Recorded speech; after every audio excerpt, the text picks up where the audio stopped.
Vamos lá, pessoal. A galera aí que vai fazer a prova da PF, vamos fazer uma revisão rápida aqui, tranquilo? De direito penal, parte geral e da parte especial, claro. Os principais pontos que constam lá no edital de vocês. Beleza? A galera tá entrando aí, tal, tranquilo. Vamos lá então. Posso começar aqui? Já estão na área aí? O pessoal tá na área aí, fazendo essa revisão aqui. Claro, essa revisão é para o concurso de agente de polícia, mas o pessoal que vai fazer para delegado pode aproveitar, né? Porque muita coisa que eu vou falar aqui vai cair na prova de delegado também amanhã. Tranquilo? Beleza. Lá no seu edital consta princípios penais. Então veja, o CESP gosta muito de abordar o princípio da legalidade, o princípio da fragmentariedade, o princípio da intervenção mínima. Em relação ao princípio da legalidade, é bom sempre o aluno se atentar que o princípio da legalidade ele se aplica também às contravenções penais. Então, as contravenções penais, para a criação de uma contravenção penal e a respectiva sanção penal, eu tenho que ter uma lei tanto no sentido formal como no sentido material. O que é uma lei em sentido formal? Aquela lei que passou pelo processo legislativo. O que é uma lei em sentido material? É aquela lei que não se contrapõe ao conteúdo constitucional. Beleza? Então é importante, acerca do princípio da legalidade, ter essa ciência. Quando eu falo de princípio da intervenção mínima, e o CESP ou ele vai chamar de princípio da intervenção mínima ou vai chamar de princípio da última ratio. Ou seja, no princípio da intervenção mínima, veja, se eu tenho outras formas, né, outros ramos, se eu posso lançar mão de outros ramos do direito para tutelar o bem jurídico, são esses outros ramos do direito que eu vou lançar mão, e não necessariamente o direito penal. O direito penal, veja, a intervenção do Estado nas liberdades públicas é mínima. Deu para entender? Do princípio da intervenção mínima que decorre esse caráter subsidiário do direito penal. O direito penal ele é subsidiário. Alguns autores costumam fazer uma diferença entre princípio da intervenção mínima e princípio da subsidiariedade. Veja, na verdade, esse caráter subsidiário do direito penal decorre, né, do princípio da intervenção mínima. Não há que se fazer aí uma diferença, né? Porque na verdade decorre do princípio da intervenção mínima, o princípio da subsidiariedade. Tá? Pode cair na sua prova também o princípio da fragmentariedade, que é um outro princípio que decorre do princípio da intervenção mínima. Ou seja, no universo de condutas ilícitas, condutas que são contrárias ao direito, apenas aquelas condutas que venham a lesar ou a pôr em perigo de lesão, ou expor, né, um perigo de lesão ao bem jurídico. Agora veja, uma lesão significante, só apenas essas condutas que vai ganhar uma roupagem criminosa. Então, eu tenho que fragmentar. Deu para entender?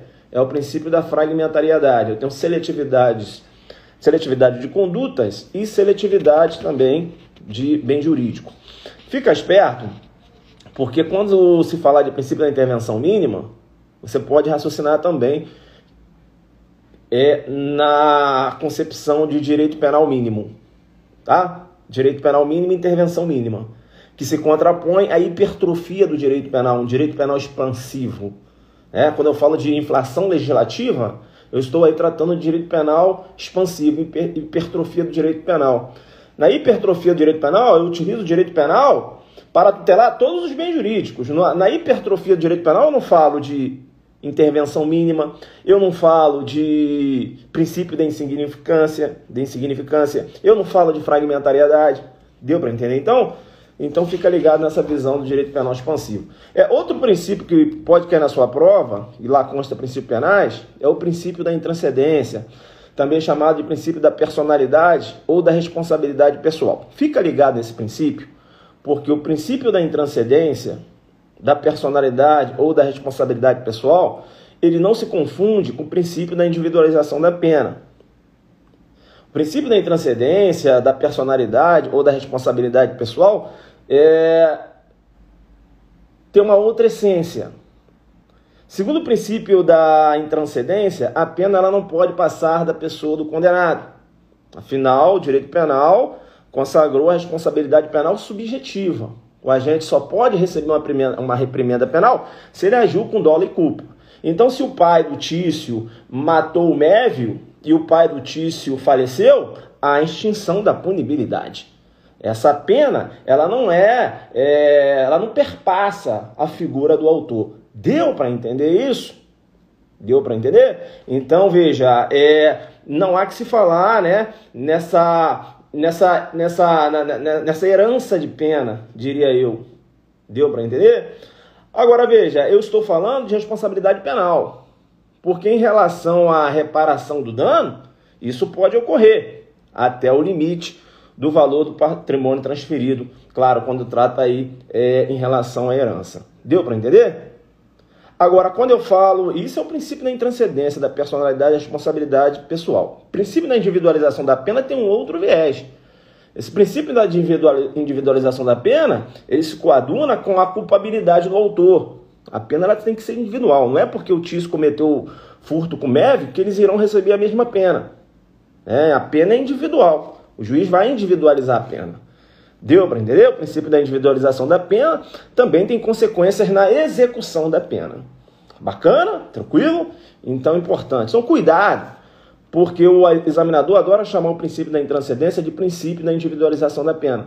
Isso por quê? Porque o princípio da intranscendência, olha o teor do dispositivo. Nenhuma pena passará da pessoa do condenado. Aí ele aproveita essa literalidade do dispositivo, nenhuma pena passará da pessoa do condenado, e chama esse princípio de individualização da pena. Aí você vai marcar errado, você vai errar. Tá? Então fica esperto aí. Tranquilo, lá no seu edital, também prevê, a gente vai bater até as 20 horas, né? Lá no seu edital, também prevê a aplicação da lei penal no tempo. Então fica esperto em relação à aplicação da lei penal no tempo. Uma lei penal, quando ela entra em vigor, ela tem aplicação, né, aos fatos que irão ocorrer durante a sua vigência. Essa é a regra, beleza?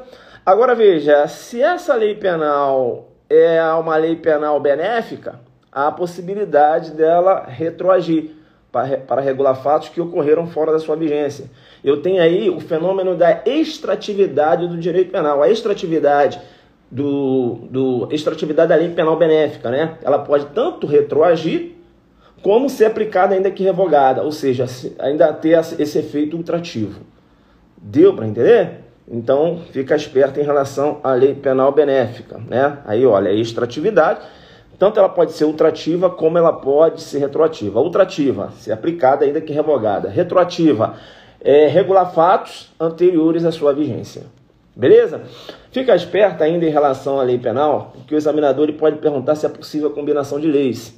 Será que eu posso combinar leis? E se dessa combinação há um efeito benéfico? O posicionamento do STJ, do STF, na impossibilidade de combinação de leis. Isso por quê? Porque quando o juiz ele combina leis, ele cria uma terceira lei. É por isso que eu tenho esse nome, né? Lex tercia, tercia de terceiro. Que você lê aí, lex titia, né? Você está estudando lá, aqui é o lex titia. Não, é lex tercia, tá? Tercia de terceiro. Ele cria uma terceira lei. E se o juiz cria uma terceira lei, ele acaba ofendendo o princípio da separação de poderes. Afinal, quem tem que legislar é o legislativo e não o juiz. Então, a vedação à combinação de leis. Lá na súmula 711, e a pegada é essa, né? A fala aqui é rápida, sem conversa fiada, sem falar como eu passei em concurso, mesmo mudando o motivacional, porque você já está motivado e a prova é amanhã, aqui é conteúdo. Súmula 711. A lei penal mais grave aplica-se ao crime continuado ou crime permanente, se a sua vigência é anterior à cessação da continuidade ou da permanência. Esse aqui é o básico, né? Isso aqui você, de posse do conhecimento da súmula, você vai andar na prova. Agora, cuidado. Cuidado porque o examinador pode montar uma pegadinha aqui. Pode, professor? Pode. Por quê? Ele coloca o Tício, que adquiriu uma arma de fogo, e ele está portando uma arma de fogo, na vigência da lei X. 2 dias depois, foi publicada a lei Y, diminuindo a pena. Aí vai perguntar, considerando que o crime é permanente, se nesse caso, vai se aplicar a lei penal mais grave. Aí você vai lembrar da súmula 711, você vai colocar correto, você vai ganhar no meio da cabeça. Vai ganhar no meio da cabeça por quê? Porque a súmula 711, a inteligência da súmula 711, é a aplicação da lei penal mais grave quando essa lei é posterior. Deu para entender? Se eu tenho um crime permanente, mas sair uma lei posterior mais benéfica e o agente continua portando arma de fogo, é a lei posterior mais benéfica que será aplicada, ainda que o crime seja permanente.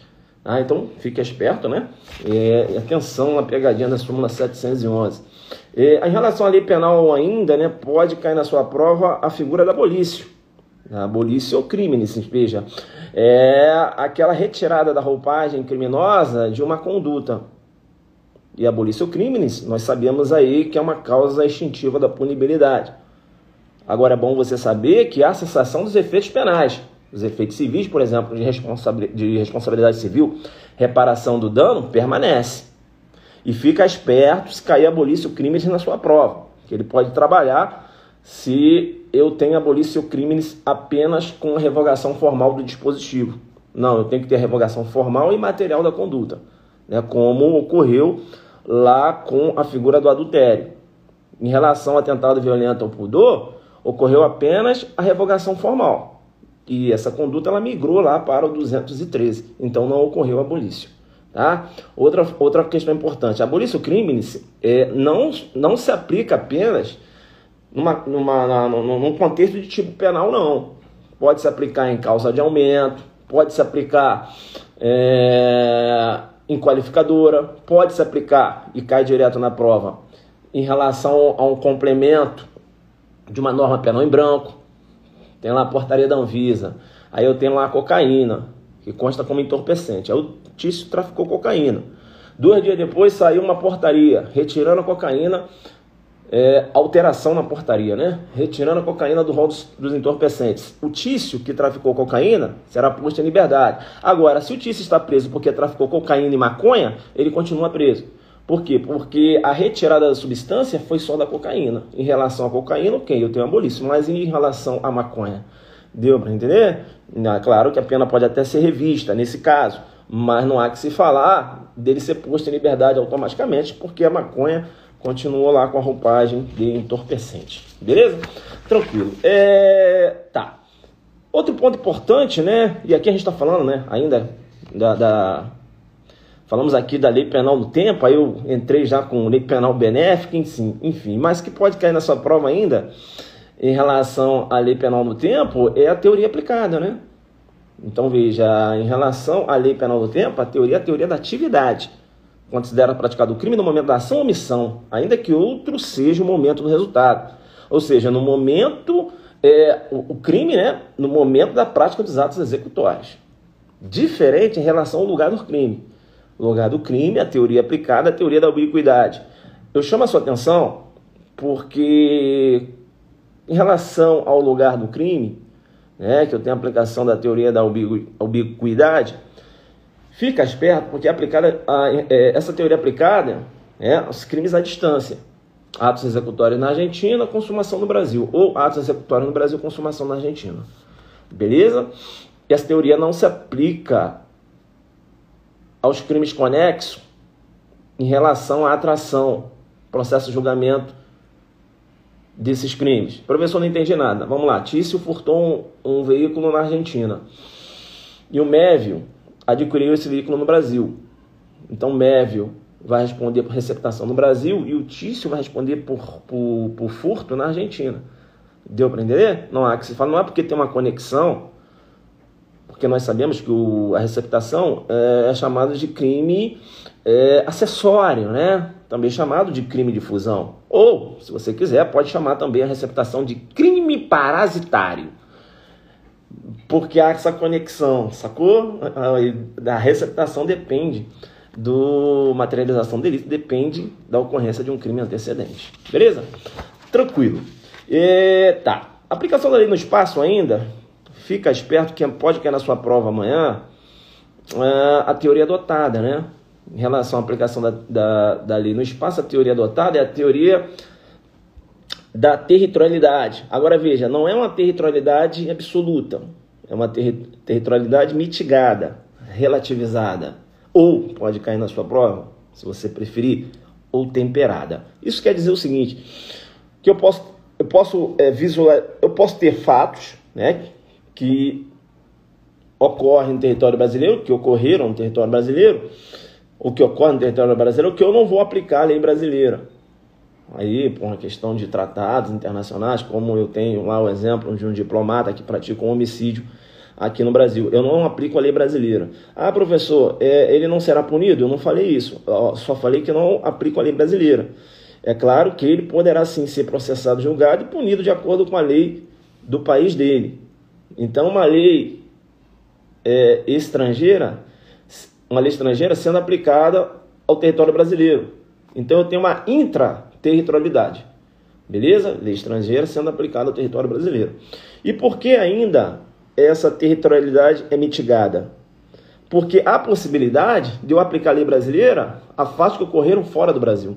Como, por exemplo, quando eu tenho lá um caso de extraterritorialidade incondicionada, né? Ou até mesmo condicionada, presente as condições para a aplicação da lei. Falando nisso, fica esperto quando eu trato da extraterritorialidade, fica esperto naquelas hipóteses em que a extraterritorialidade é incondicionada.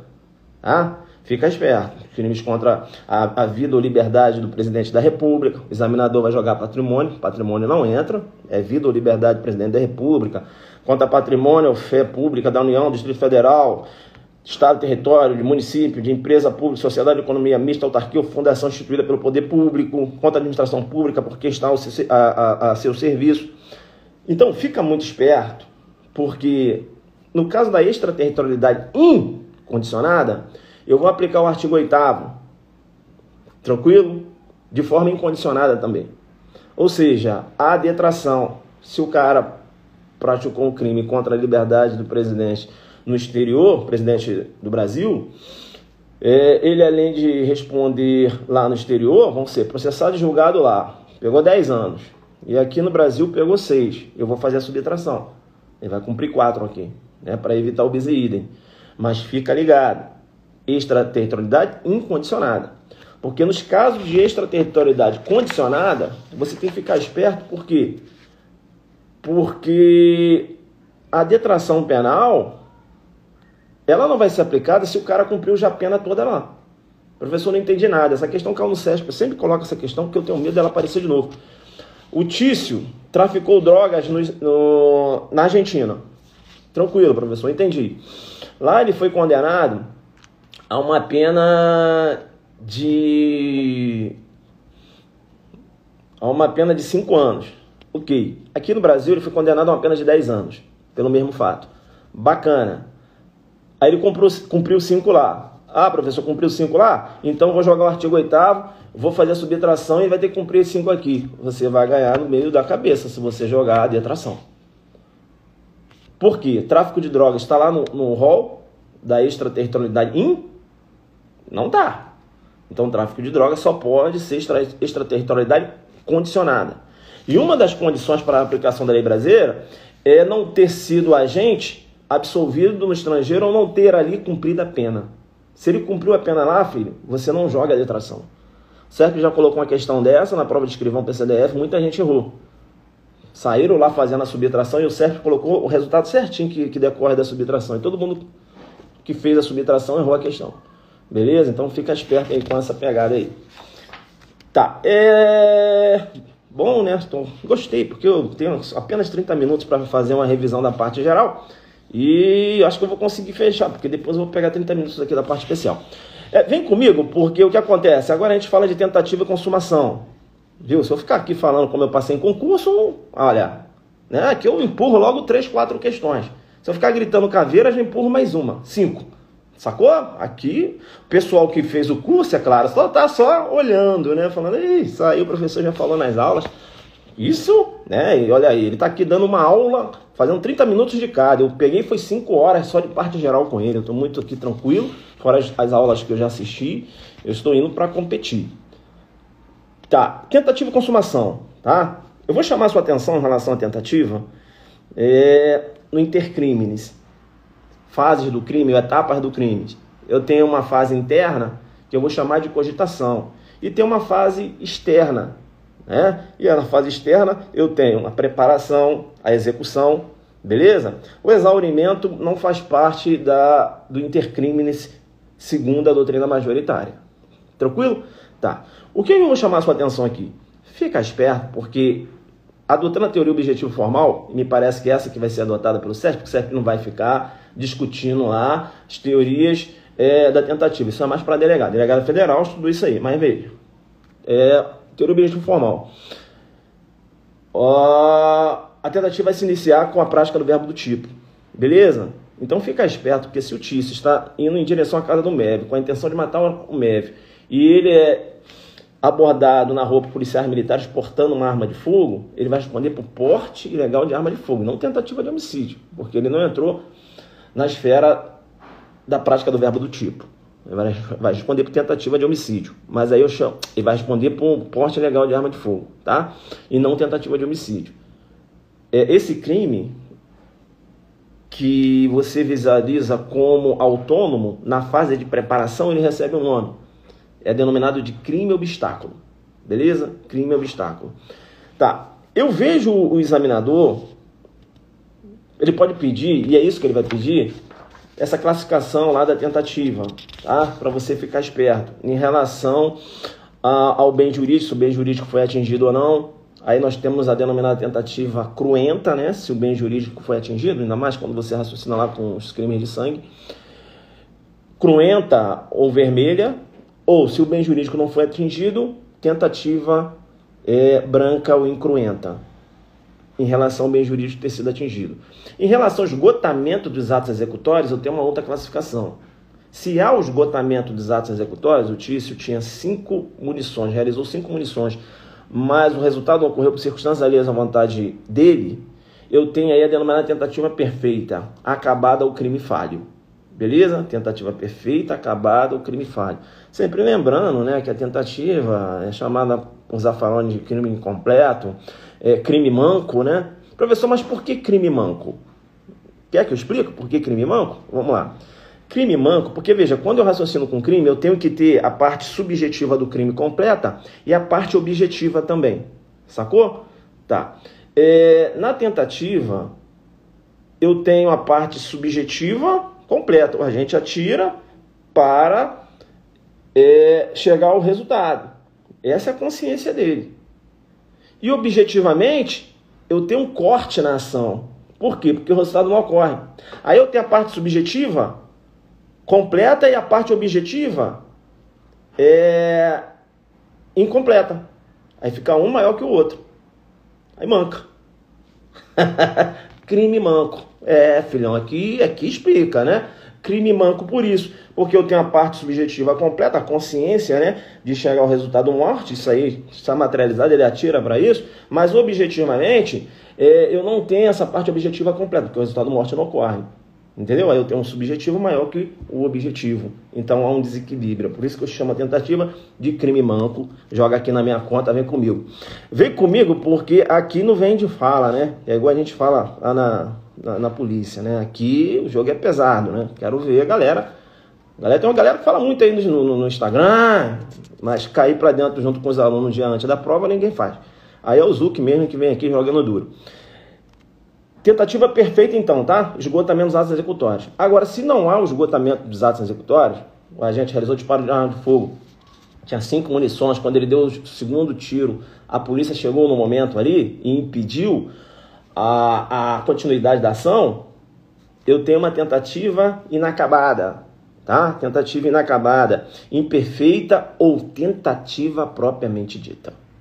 Deu para pegar isso? Se cair tentativa, é isso aqui que vai cair. Beleza? Lá na sua prova, no edital tá lá crime tentado e consumado, pode cair isso aqui. Dificilmente, mas se o examinador quiser puxar muito, ele pode perguntar também acerca do arrependimento eficaz e da desistência voluntária. Eu tenho uma informação muito importante para passar para vocês. Arrependimento eficaz. O agente, fazer 1h30 aqui de revisão. Vem comigo. Arrependimento eficaz. O agente, porque eu vou entrar na parte especial, né? Então vai ter que ser 1h30. Aqui já estou fechando a parte geral. Arrependimento eficaz. O agente, após o... Vamos falar primeiro da desistência voluntária. Desistência voluntária. O agente, durante a ação, durante os atos executórios, ele desiste de continuar com a prática criminosa. Deu para entender? Isso é importante quando eu falo da desistência voluntária, porque a doutrina majoritária entende que a desistência ela é voluntária e não espontânea. Então, ainda que a mãe do Tício tenha realizado uma ligação para o Tício e fala: olha, Tício, o que você está fazendo aí? Ah, mãe, estou aqui matando o Mévio. Não, não faça isso. Você vai voltar lá para a cadeia. Veja que aquela outra pessoa que você matou, você teve que cumprir uma pena. E aí o Tício, ele acaba atendendo esse conselho da mãe dele e desiste. Eu tenho aí a desistência voluntária. Mas veja, muito embora pouca doutrina venha mencionar isso, mas a desistência voluntária, eu só vou poder reconhecer esse instituto se a morte não ocorrer da vítima. Beleza? Tranquilo? Tá? Eu vou matar uma pessoa e desisto. Aí seria desistência voluntária? Não, né, filha? Não, porque essa desistência voluntária é quando você desiste no momento da execução. Você tem que me falar. Aí eu te pergunto, eu vou matar uma pessoa. Aí você colocou aí, né? Eu acabo desistindo. Mas vem cá, você desistiu. Veja, você desistiu antes de entrar na prática dos atos executórios? Se você desistiu, o fato é atípico. Tá? Está na fase apenas de preparação. Se você, por exemplo, comprou uma corda. Agora, se você comprou uma arma de fogo, você vai responder para o porte legal de arma de fogo. Deu para entender? Agora, se você entrou já na parte de execução e você desiste no momento da execução, aí sim você tem a desistência voluntária, que é chamada ponte de ouro. Ponte de ouro, né? Você vai responder pelos atos anteriormente praticados. Não há que se falar em tentativa de homicídio, vai responder por lesão corporal. Veja que há uma readequação da figura típica. Por isso que nós chamamos aí ponte de ouro. Readequação, ou seja, ele sai de uma figura e vai para outra, ele atravessa uma ponte. Isso vem lá do direito premial, né? Não vai dar aqui para a gente mergulhar no curso, eu falo sobre isso. Aí eu mergulho, né? Falo lá da essência da desistência voluntária. Bem, se eu esgotei... Olha só, colega, olha só agora. Esgotei os atos executórios. Desisti. Vamos usar essa palavra que você colocou aí. Desisti e adotei uma providência para salvar a vida da vítima, eu tenho um outro instituto, que é o Instituto do Arrependimento Eficaz. Só que aí você troca essa palavra, desistir, e coloca assim, me arrependi. Beleza? Mas é o mesmo efeito. Entendeu? Agora eu já tenho o esgotamento dos atos executórios. Se eu agora me arrependo e adoto uma providência para evitar o resultado morte da vítima, é que eu estou raciocinando com a intenção, né, de matar, eu tenho ali uma tentativa de homicídio, veja que o agente vai responder pelos atos anteriormente praticados. Agora veja bem, que vai cair na sua prova amanhã. Na desistência voluntária, em que eu iniciei a prática dos atos executórios e desisti durante a execução, eu tenho tentativa ou tenho consumação? Rápido, pessoal, rapidinho para eu avançar aqui. Vamos participar. Prova é amanhã.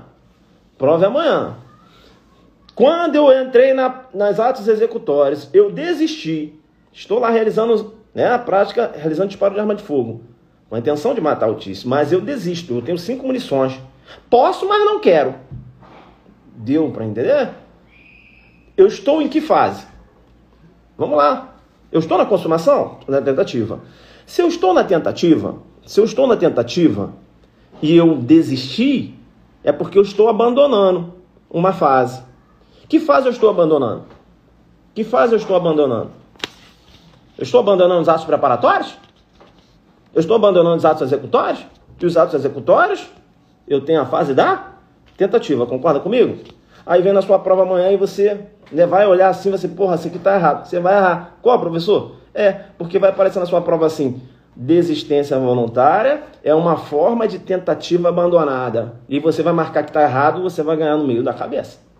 Por que você vai marcar que está errado? Professor, porque na desistência voluntária a gente responde pelos atos anteriormente praticados. Então não quer dizer, então não há que se falar em tentativa. Calma. Quando ele fala assim, é claro, ele vai responder pelos atos anteriormente praticados. Mas ele está perguntando se a desistência voluntária é uma forma de tentativa abandonada, e é. Porque você abandona a tentativa, você abandona aquela fase. Beleza? Se aparecer na sua prova, a desistência voluntária é uma forma de tentativa abandonada. Correto, que pode aparecer assim ainda, ó. É uma forma de tentativa qualificada. Joga pra mim, joga aqui. Se ligou? De novo agora. Esgotei os atos executórios. Adotei uma providência para salvar a vida da vítima. Eu já tenho consumação? Vamos, guerreiro, vamos, tem que andar, pô. Tem que entrar aqui na parte especial, né? Tem 1h30 só. Ah, professor, tá ensinando agora? Eu tenho pena, sabe? Tenho pena do aluno aí sem saber nada. É que o aluno fez curso X, curso Y, e sabe, de repente ele consegue aprender comigo aqui, pode ser questão da vida dele, não tem problema não. Já vou fazer 1h30 de live. Ia fazer 1 hora só, mas tô vendo que não vai dar. 1h30, não tem como, não posso deixar ele ir assim. Sim, já tem consumação? Não. Colocou assim? Não. Não, aí tem duas informações importantes. Se eu falei que eu esgotei os atos executórios e adotei uma providência para evitar a consumação, como eu tenho consumação? Eu não tenho consumação. O que eu tenho aí? Se não ocorreu a consumação, em que fase eu estou? Ainda que eu tenha esgotado os atos executórios, isso é importante. Isso é importante. Por quê, professor? A tentativa, ela se inicia com a prática da execução, mas a tentativa, ela não termina com o esgotamento dos atos executórios. Ela se inicia com os atos executórios, mas não termina com a cessação dos atos executórios. Professor, não entendi. Como não? O Tício realizou 5 disparos de arma de fogo, o MEV caiu no chão, ele foi e saiu do local. Eu já tenho esgotamento dos atos executórios? Sim. Mas eu tenho que falar para você que o MEV foi socorrido por uma outra pessoa. Eu já tenho esgotamento dos atos executórios? Sim. Mas eu tenho consumação? Não. Então eu estou ainda na fase da tentativa. A tentativa termina com a consumação do crime. Então veja, se eu esgoto os atos executórios e eu adoto uma providência para salvar a vida da vítima, eu tenho um denominado arrependimento eficaz. E se não ocorreu a consumação, em que fase eu estou? Estou na tentativa. E ainda que o agente venha responder pelos atos anteriormente praticados. E se eu estou na tentativa e adoto uma providência para salvar a vida da vítima, é porque eu quero abandonar aquilo. Aí vem um outro, né? Vem a denominação. Arrependimento eficaz também é uma forma de tentativa abandonada. Então, olha, desistência voluntária e arrependimento eficaz são formas de tentativa abandonada, que vai aparecer na sua prova assim, ó, tentativa qualificada. Beleza? Tranquilo? Então fica esperto aí, tá? Fica esperto no arrependimento posterior, que segue um outro viés, né? Aplicado aos crimes contra o patrimônio sem violência ou grave ameaça, possibilidade da redução da pena, né? Quando é reparado o dano ou restituída a coisa até o recebimento da denúncia ou queixa por ato voluntário do agente, a pena pode ser reduzida de 1 a 2/3.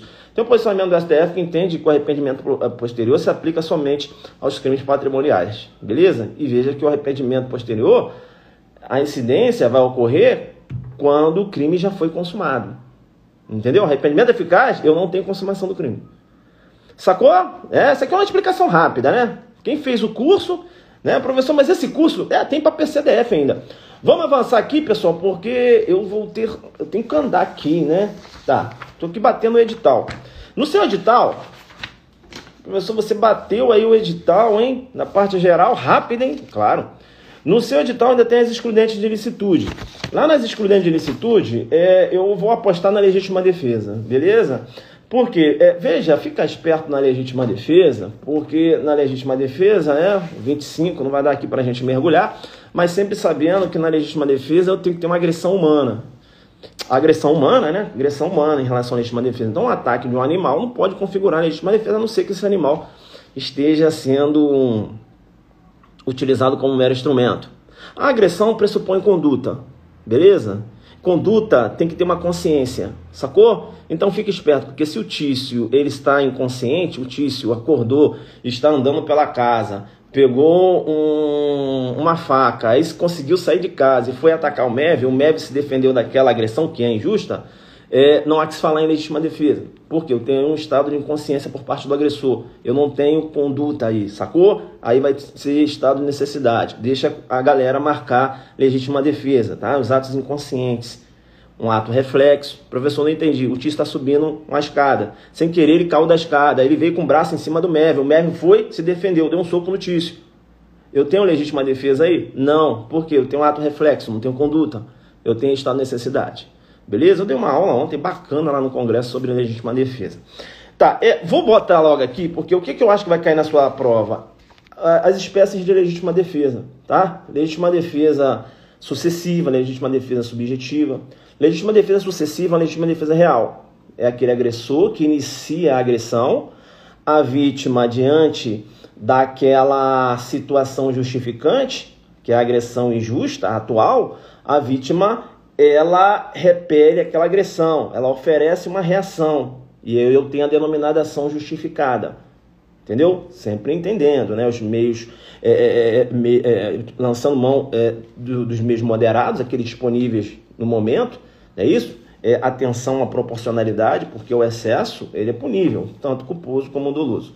Eu chamo a sua atenção porque em relação à legítima defesa, quando você leva em consideração o aspecto subjetivo, eu posso ter uma legítima defesa real, presente todos os requisitos da legítima defesa, e eu posso ter a legítima defesa imaginária, que pode ser decorrente de erro de tipo ou de erro de proibição. Decorrente de erro de tipo, o agente pressupõe a existência dos pressupostos fáticos, que na verdade não existem, tá? É uma legítima defesa com base nos pressupostos, na existência dos pressupostos que fundamentam a legítima defesa. Quando na verdade você não tem a presença desses pressupostos, você não tem agressão injusta, atual, iminente, beleza? Tranquilo. É importante. E eu tenho a legítima defesa imaginária, que é a legítima defesa putativa, que pode ser decorrente de erro de tipo ou de erro de proibição. Legítima defesa putativa decorrente de erro de tipo. O agente acha que vai ser atacado pelo seu desafeto, quando esse desafeto, na verdade, tira um lenço do paletó e queria promover a pacificação com esse agente, né? Eu lanço mão aqui, claro, do exemplo que todo mundo repete, mas o exemplo lá do livro do Hungria, né? Joga pesado demais. E aí eu tenho a legítima defesa putativa. Essa legítima defesa putativa, pela corrente majoritária, você tem discussão, a corrente majoritária entende que exclui a culpabilidade por inexigibilidade contra adversa, porque o código menciona lá, é isento de pena, aquele agente que supõe pressuposto fático, se existisse, se existisse, tornaria, né, a conduta legítima. Bacana? Tá. Aí a legítima defesa putativa. Isso, é a legítima defesa imaginária. Agora, eu tenho a legítima defesa subjetiva, que também não é uma legítima defesa real. A subjetiva vai cair no seu exemplo lá.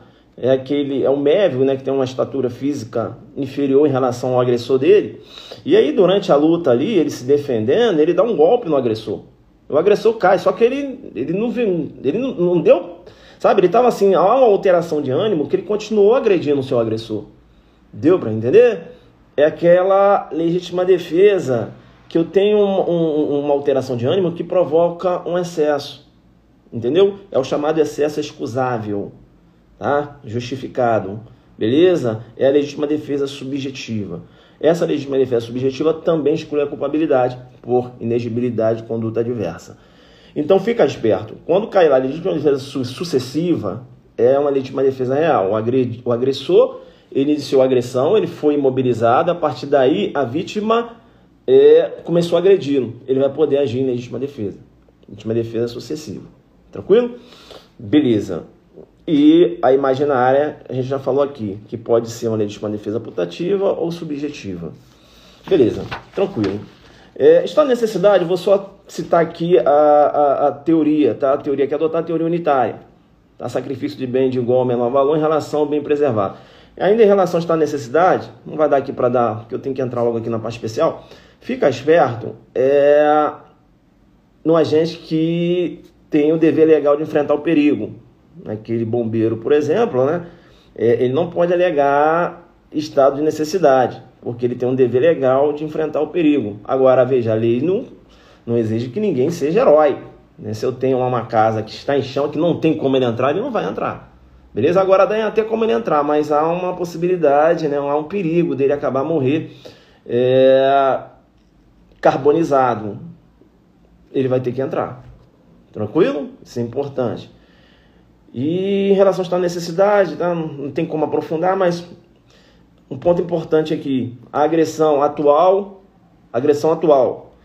Se o SESP perguntar segundo o Código Penal, a agressão que desafia o estado de necessidade é apenas atual. Se o SESP perguntar segundo a doutrina, a agressão atual é iminente. A agressão atual abarca a iminente também. Tá? Essa é inclusive a corrente majoritária. A corrente minoritária entende que iminente não. Por que não? Porque se o legislador tivesse essa intenção, assim teria o feito, como fez lá na legítima defesa. Agressão atual ou iminente. Se ele não falou nada no estado de necessidade, é porque o legislador entendeu que em relação ao estado de necessidade, a agressão teria que ser apenas uma agressão atual e não iminente. Beleza? Isso é corrente minoritária. Na sua prova, doutrina, corrente majoritária, agressão atual e iminente também. Código Penal, fala apenas atual. Então, cuidado, se o SESP colocar segundo o Código Penal, considera estado de necessidade quem pratica o fato para salvar de perigo atual ou iminente, que não provocou por sua vontade, nem podia de outro modo evitar, direito próprio à lei, cujo sacrifício das circunstâncias não era razoável a exigência. Questão errada.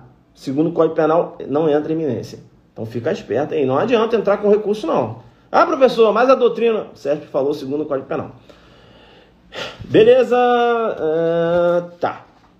Tranquilo, né? Então falei aqui do estado de necessidade e falei da legítima defesa. Estudo de cumprimento do dever legal, né? Vocês já acostumaram a estudar.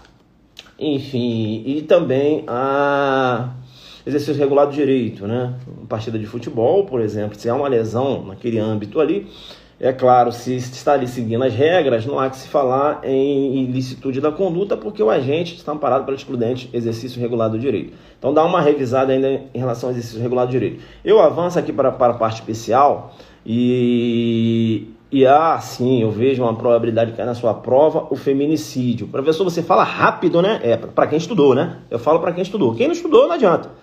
Porque, veja, muita coisa, né? Parte geral, especial aqui, eu vou matar em 1h30. Para quem estudou. Quem não estudou, não adianta. Ah, entendi. Não, mas eu estudei. Então, beleza. Então, se você estudou, você sabe que o feminicídio tem a grande probabilidade de cair na sua prova. E se o SESP... Pensa que na prova de delegado ele joga a jurisprudência. Pensa na prova de agente, não, talvez. E se o SESP trabalhar a jurisprudência do STJ, fica esperto que a qualificadora do feminicídio para o STJ é de ordem objetiva, tá? E não de ordem subjetiva, como é para a maioria da doutrina, né? Como é para quem raciocina de forma lógica. Porque qualificadora de ordem subjetiva está ligada à motivação. Então, veja, quando você tem aqui o feminicídio, eu tenho aqui, né, o homicídio praticado em razão em razões da condição de sexo feminino, e o parágrafo 2º menciona, no âmbito de violência doméstica ou num contexto de menosprezo ou discriminação à condição de mulher. Isso aqui, né, pelo menos, vamos aqui aceitar, né? O inciso primeiro eu posso ter até uma discussão se seria de natureza objetiva ou subjetiva, mas o inciso segundo, qual o motivo? O menosprezo ou discriminação à condição de mulher. Então, como é que isso aqui é de natureza objetiva? Mas o STJ entende que sim. Tá? Então, fica esperto aí. Tá? Fica esperto ainda nessas circunstâncias aqui que aumentam a pena no feminicídio. Se o crime é praticado durante a gestação, nos 3 meses posteriores ao parto.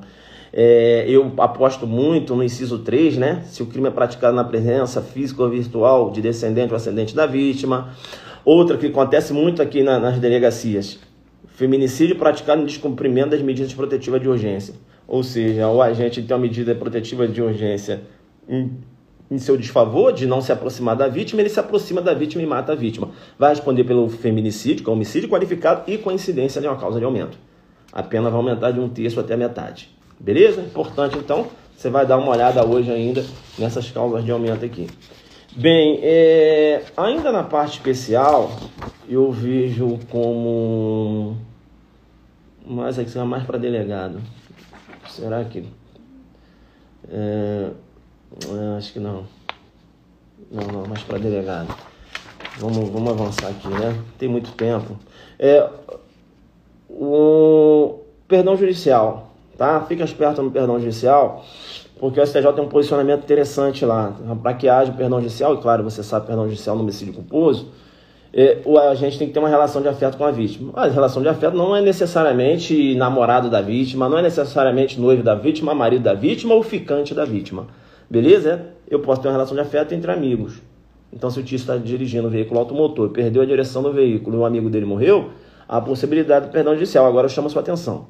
Eu chamo a sua atenção por quê? Porque se eu falei que eu estava dirigindo um veículo automotor, eu estou falando de homicídio culposo lá do 302, da lei de trânsito.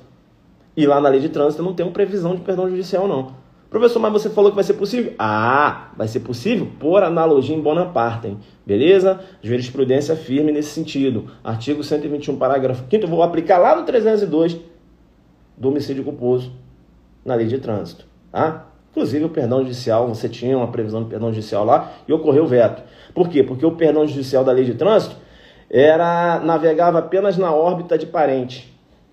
Só se a vítima fosse parente do autor, sacou? Então vamos vetar aqui, vamos aplicar por analogia o 125, parágrafo 5º. Então é isso que vem acontecendo aí. Tá, outra informação importante, né? É homicídio funcional, que pode cair na sua prova. Aquele homicídio praticado contra autoridades ou agente descrito lá no artigo 142 e 144 da Constituição Federal. Tem que ter um nexo entre a morte da vítima e o exercício da função. Tá? Então, se há uma discussão de trânsito entre um delegado de polícia e um condutor de veículo, esse condutor de veículo mata o delegado de polícia em razão do delegado de polícia ter o ofendido, eu tenho aí um homicídio e, na minha visão, numa discussão de trânsito, né? Na minha visão, seria um homicídio fútil. Não vejo um homicídio privilegiado aí. Professor, injusta provocação da vítima, não vejo aí não. Tá ali na discussão, enfim, há agressões mútuas e, enfim, ele acaba matando a vítima. Eu tenho aí um homicídio qualificado pela futilidade. Então não há que se falar de homicídio funcional, ainda que a vítima seja delegado de polícia. Agora, se o Tício, que foi investigado pelo delegado de polícia, e encontrou esse delegado de polícia, e aí matou o delegado de polícia porque foi investigado por esse delegado, aí sim eu tenho um homicídio funcional. Beleza? Professor, mas se esse delegado é um delegado aposentado como você, rapaz, aí é o princípio da legalidade, infelizmente. Com base no princípio da legalidade, não há que se falar na qualificadora funcional. Porque o delegado tem que estar no exercício da função em razão dela. Esse delegado aposentado já não está mais no exercício da função, e nem em razão da função, ainda que tenha investigado o agente quando ele era delegado. Você tem uma discussão da doutrina aí, mas a tendência é essa. Cair no princípio da legalidade. Estou jogando contra mim, né? Mas veja, eu estou seguindo aqui a legalidade. Aqui quem vai fazer prova amanhã é vocês. Então tem isso. Agora veja, se o Tício mata o primo de um delegado de polícia porque o delegado de polícia o investigou, professor, e aí vai ser um homicídio funcional? Não. Não por quê? Porque, veja, até possibilidade, né, de ser homicídio funcional se a vítima é parente do delegado de polícia. Agora, parente consanguíneo até o 3º grau. Prima é 4º grau. Joga comigo. Beleza? Fica ligado. Eu aposto também no infanticídio, né? Que é a mãe que mata o próprio filho sob influência do estado puerperal. Aqui eu chamo a sua atenção porque o infanticídio é um homicídio especializado e só pode ocorrer na forma dolosa. Então, se aparece lá na sua prova uma mãe que foi amamentar o filho e deixou esse filho cair ao chão e acabou esse filho morrendo e lá diz que ela estava no estado puerperal, a concorrência vai marcar infanticídio, mas você não. Por quê? Porque se você está mencionando que ela deixou essa criança cair ao chão, é uma conduta culposa. Eu tenho um homicídio culposo aí. Vai ser possível, é claro, perdão judicial, mas não há que se falar em infanticídio. Para que haja infanticídio, eu tenho que ter essa conduta dolosa da mãe. Como não há erro contra a pessoa lá no seu edital, que é o edital de agente, eu acho que eles não vão montar uma pegadinha que eu ia falar aqui agora, que é a mãe que pega um outro filho no berçário, né? Há um erro contra a pessoa, um erro na representação, e ela joga essa outra criança pela janela. Ainda assim, eu vou ter infanticídio que eu vou aplicar a teoria da equivalência, não é isso? Eu tenho que considerar as qualidades da vítima que eu queria atingir. Aqui no Brasil, a gente aplica a teoria da equivalência. É diferente lá na Alemanha, teoria da concretização. Tá, ainda em cerca do infanticídio, fica esperto. Fica esperto. Essa conduta pode ser omissiva. Não entendi, professor. A mãe sob estado puerperal, a mãe sob influência do estado puerperal, ela deixa de amamentar o filho. E aí provoca a morte do filho, sacou? Ainda assim eu vou ter infanticídio. Então, veja, não é só uma conduta comissiva, não. Pode ser uma conduta omissiva também. A gente avança aqui, né? No meus bizu, deixa eu ver aqui. Tá, lá nas hipóteses não, lesão corporal, não vai dar aqui para falar muito, mas fica esperto com uma pegadinha que tem na lesão corporal. Se mencionar lá que da lesão resultou perigo de vida, e vai perguntar se a lesão é grave ou gravíssima, cuidado. Por quê? Perigo de vida, está próximo da morte, lesão gravíssima. Você vai errar. Por quê? Porque a lesão que resulta perigo de vida é lesão grave, não gravíssima. Agora, se liga. Se falar que o agente ele tinha o dolo de colocar a vítima numa situação de perigo de vida, aí você não vai jogar na lesão corporal de natureza grave, não. Por quê, professor? Aí é tentativa de homicídio. Ô, professor, porque essa lesão corporal que enseja esse perigo de vida é um resultado culposo. Dolo na lesão em perigo de vida de forma culposa. Trata-se de um crime pré-doloso, aqui você tem. Em relação... Professor, eu gosto quando você fala que aqui você tem. Isso. Em relação à deformidade permanente, pode cair julgadinho do STJ lá. Segundo o STJ, vamos supor aqui raciocinar com a lesão provocada por ácido, né? Que pode cair na sua prova assim, vitriolagem. Não é fuleiragem, não, vitriolagem. Fuleiragem, o pessoal lá do Nordeste sabe, né? O que é fuleiragem? Isso é fuleiragem. Saudade do Nordeste, rapaz. Eu gosto, meus amigos do Nordeste. Porra, tá de fuleiragem? Rapaz, eu amo o Nordeste. E aí é o seguinte, vem comigo. Vitriolagem, lesão provocada pelo ácido. STJ entende que ainda que a vítima venha promover providenciar uma cirurgia estética e venha minimizar ou até mesmo eliminar essa cicatriz, o agente ainda continua respondendo pela qualificadora. Então, o procedimento cirúrgico posterior não afasta a qualificadora. Outra informação importante, perda de 2 dentes. Perda de 2 dentes para o STJ é lesão corporal de natureza grave e não gravíssima. Beleza? Tá. Órgãos duplos. Se liga, eu falei órgãos. Professor, porque se cai na sua prova lá que o Tício perdeu um braço e continua com outro braço, e você vai jogar que é lesão corporal grave, você vai cair. Que é membro. Não faça confusão entre membro e órgão. Entendeu? Agora, se foi comprometido um ouvido, o Tício consegue ouvir do outro, aí sim é uma lesão corporal grave. Um olho, mas consegue enxergar do outro, aí sim é lesão corporal grave. Entendeu? Vamos lá. Mão. Perdeu uma mão. Lesão corporal gravíssima. Perdeu 2, 3 dedos. Lesão corporal grave. Se ligou? Então fica esperto aí, né? E essa pegadinha aí. Perdeu uma mão, mas tem a outra. Aí você, órgão duplo. Tá errando. É membro. Não é órgão. Então fica esperto aí, né? Órgão duplo é diferente de membros. Tá. Lá eu avanço, né? Claro, não tem como aqui, 1h30, né? Mas eu mergulho aqui para falar um pouco agora dos crimes contra o patrimônio. Lá nos crimes contra o patrimônio, fica esperto, porque o examinador gosta muito de trabalhar o delito de furto. E lá no delito de furto, tu tem que saber o que pode ser objeto de furto. Eu tenho a denominada res nullius, que é a coisa de ninguém. A coisa de ninguém e a coisa abandonada, que é a denominada res derelicta, não podem figurar como objeto de furto.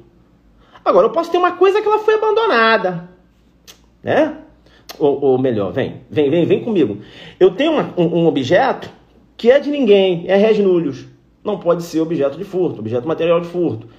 E eu posso também ter um objeto que ele foi abandonado, é a res derelicta. Ora, se é coisa de ninguém, não tem propriedade. Furto é um crime contra o patrimônio. Tem que ter propriedade nesse patrimônio. Se é uma coisa que foi abandonada, o proprietário da coisa, legítimo proprietário da coisa, abriu mão da coisa. Deu para entender? Então, res nullius, res derelicta, não há que se falar no delito de furto. Eu tenho a tipicidade do fato.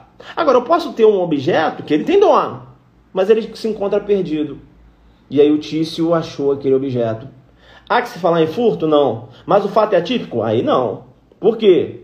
Depende. Porque se ele entrega ao legítimo possuidor, ao legítimo proprietário no prazo de 15 dias, eu tenho aí a tipicidade da conduta.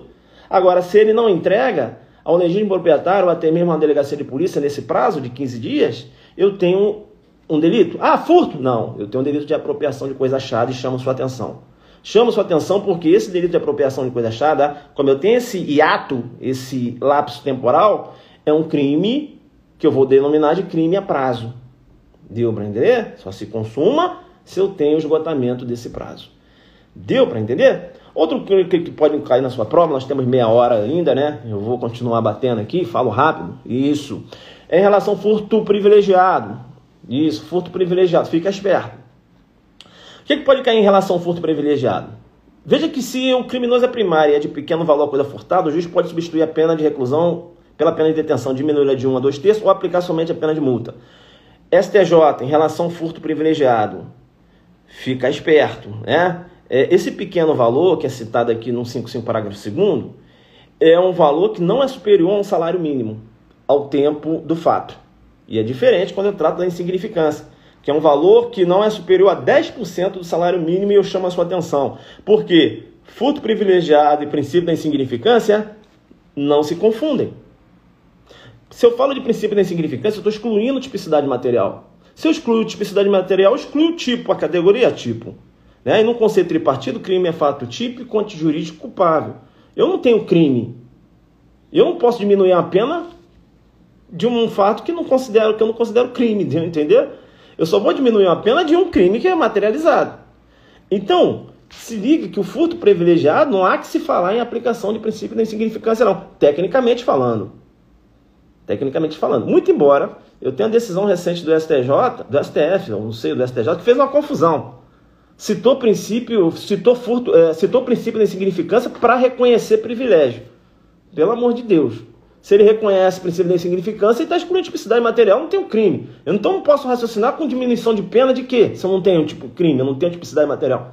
Então a decisão, a pessoa vai fazer delegado, está aí na pegada, vou olhar aqui o Zuc, porque quando ele dá essas aulas aí pra gente, serve para delegado também. Eu não sou bobo, tô ligado. Né? Claro que ele não está usando ali uma linguagem para delegado, né? Que aí ele mergulha lá na evolução da culpabilidade, teoria do tipo valorada, avalorada, imputação objetiva, tipicidade conglomante, teoria da conduta, teoria subjetiva, teoria do domínio do fato, que isso eu estudei, né? Mas como ele está dando ali um nível regular, que também pode cair na prova, eu tô aqui assistindo, né? Então ele está falando aí uma parada que eu estou entendendo. Vamos lá. Outra questão que pode cair no furto privilegiado é se é possível o furto figurar como privilegiado e ao mesmo tempo qualificado. E aí você fica esperto na súmula 511. É possível? Sim, desde que a qualificadora seja de ordem objetiva. Beleza?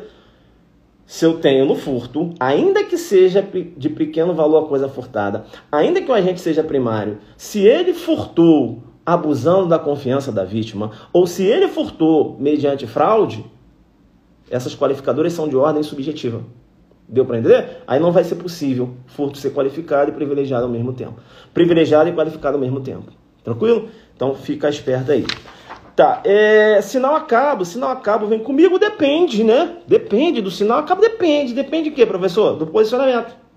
Porque se o SESP perguntar segundo o STJ, para o STJ, eu tenho sim o furto de energia. Entende que aquele sinal configura assim energia, o STJ, né? Com esse entendimento. Seria uma energia de valor econômico, né? Porque o 155 parágrafo terceiro menciona equipara essa coisa móvel à energia elétrica ou qualquer outra que tenha valor econômico, o STJ entende pelo furto. Beleza? Com base no parágrafo terceiro. É o pensamento do STF? Não. O STF entende que aí seria uma analogia em Malam Partem. Não há que se falar de entender que sinal a cabo seja uma energia de valor econômico. Não há, essencialmente não é uma energia. Beleza? Tá. Outra questão que pode cair na sua prova, e eu tenho um posicionamento do STJ recente, é em relação ao furto mediante... Ou melhor, que vai cair no furto mediante fraude, né? É o chamado gato. Beleza? Gato. Então, veja, em relação a esse desvio de energia, né, eu tenho aí o furto mediante fraude. Isso aqui também é aplicado ao desvio de água, beleza? Eu vou ter também essa concepção aqui. Tá. Eu chamo a sua atenção porque se há uma alteração no sinal medidor, eu também tenho um posicionamento novo do STJ, novo que foi de 2019, a quinta turma inclinando para o estelionato. Adulteração de medidor de energia elétrica, estelionato. Então há uma diferença entre gato, que é o desvio de energia, e a adulteração lá do medidor de energia. Lá no curso, né, a gente mergulha, dá uma explicação, inclusive teórica, e uma explicação também de uma evolução, né, histórica, inclusive, acerca... Porque o STJ, na verdade, o STJ... ele reveza o entendimento, né? Tem hora que pensa de uma forma, tem hora que pensa de outra. O STJ já entendeu, em uma determinada época, pelo furto mediante fraude na adulteração do medidor de energia, medidor lá do aparelho. Tá? E aí eu dou uma aula, explico bem isso aqui, agora não vai dar, tem que andar, né? Aí já tô, não dá, eu fico querendo explicar, aí tem que andar. Tá, outra coisa importante, pesado para a gente, o pessoal delegado tá aí também, é que o pagamento de débito oriundo do furto de energia, antes do recebimento da denúncia, não extingue a punibilidade. Você não vai aplicar aquele raciocínio lá em que você trata na ordem tributária, né, que é o pagamento antes do oferecimento, antes do recebimento da denúncia. Para o STJ, não tem natureza de tributo, né? O preço lá da energia, beleza? Não há que se falar em natureza de tributo. Deixa eu avançar aqui. Tá, outra coisa que pode cair na sua prova é a teoria que materializa a configuração do furto e do roubo, tá? A teoria da amócio, amócio ou apreêncio. Não faça confusão. Amócio, o que quer dizer amócio? Amócio, mócio é movimento. Amócio, não movimento, não deslocamento. Basta a inversão da posse. Fica esperto, porque eu tenho a teoria da mócio também, sem o A. Mócio. Professor, se você falou que mócio é movimento, então, para consumação, não basta apenas a inversão da posse, o agente tem que deslocar com a coisa. Isso. Mócio ou apreêncio. Então, fica esperto, né? Então, não vê que levando para a prova, mócio, chega lá, viu uma amostra, isso aqui mesmo, eu vi isso aqui. Mócio, amostra, acho que isso aqui mesmo, né? Correto. Ganhou no meio da cabeça. Ganhou no meio da cabeça. Se tá lá amócio, você marcou, errou. Por quê? Porque amócio, não movimento, não deslocamento. Beleza? Tranquilo? Tem outras teorias aqui, que é hilácio, completácio, ablácio, eu explico no curso. Aqui não tem contractácio, eu explico no curso, aqui não tem tempo. Uma questão que vai cair na sua prova amanhã, com certeza, essa aqui vai cair. É o roubo com emprego de arma. Essa daqui, você vai falar assim, porra, professor, foi bom você ter falado, fez a revisão, você estava lá com 8 horas, né, e faltava ali 8:06, e você estava agressivo quando você fez essa abordagem do roubo com emprego de arma, porque realmente caiu na prova. E é interessante, né, porque caiu a pegadinha que você falou. Bem, eu não vou aqui fazer uma evolução acerca especificamente da arma branca, tá? Porque aí teve uma época que foi considerada como abolícia ou crimes, enfim, eu já vou aqui já batendo. No curso eu falo sobre isso. Que curso é esse, professor? O curso do Adelante, que inclusive, né, temos ainda curso para agente da PCDF. São 5 horas só de parte geral, 5 horas só de parte especial. Aqui eu tenho 1h30 para pegar quase tudo aqui e bater. E essa revisão também para meus alunos que já fizeram o curso. Que eu estou falando aqui, na cabeça deles, opa, isso aí o professor, isso aí eu já vi na aula e tal, estou preparado, amanhã é um jogo duro. É bom que ele deu essa revisão, que eu já mato, aí à noite agora eu vou pegar um pouco de informática, amanhã já vou para outras matérias, e a voz dele é boa, porque eu lembro quando ele fala, sabe, mais do curso aí e tal. E estamos com 50%, né? Cupom CESP 50%. Joga aí, pessoal, o cupom. E vou parar de vender curso aqui, porque eu tenho que abordar agora a questão da sua prova. É o seguinte, pessoal, vamos ficar esperto no roubo em relação ao emprego de arma. Eu posso ter emprego de arma de fogo ou emprego de arma branca. Então fica esperto, porque, como eu falei, eu já vou ser objetivo, né? Em relação à arma branca, a pena ela aumenta de 1/3 até metade em relação à arma branca, tá? Quando eu trato de arma de fogo de uso permitido, a pena ela aumenta de 2/3. E quando eu trato de arma de fogo de uso restrito ou proibido, a pena é aplicada em dobro, tá? Deixa eu chamar a sua atenção. CESP 50% caixa alta, né? A minha amiga tá me ajudando ali. Tá, então fica esperto, porque o que vai cair na sua prova? O examinador, ele vai ficar trocando aqui as causas de aumento. É isso que vai cair, tá? Eu olhei lá, eu não sei se eu fiz confusão, mas não consta crime hediondo no edital da PF, ou consta? Eu sei que o pessoal gravou, mas não ficou assim na minha cabeça. Porque aqui também pode ter pegadinha de crime hediondo. Por quê?